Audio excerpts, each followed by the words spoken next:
Hi, Michelle Glass here. We are still working on a tegumentary system, and this video is all about nails. So luckily it's nice and short. Let's get started. Nails are going to be more epidermal derived cells. These are obviously then keratinocytes. These are cells that are highly keratinized, which is what's making them so hard. And clearly, to have that much keratin, to be that dry and that hard, these are dead cells.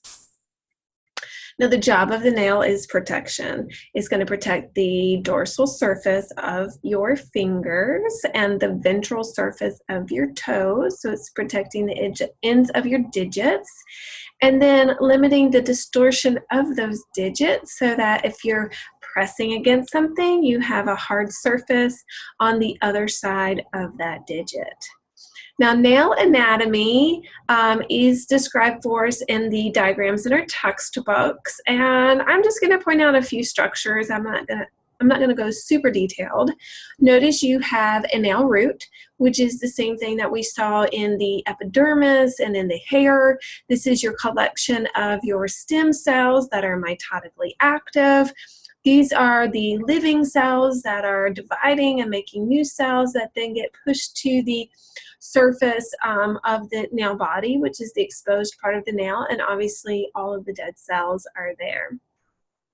And then I wanted to point out both the eponychium, which is epo above and or upon, and then hyponychium, hypo is below.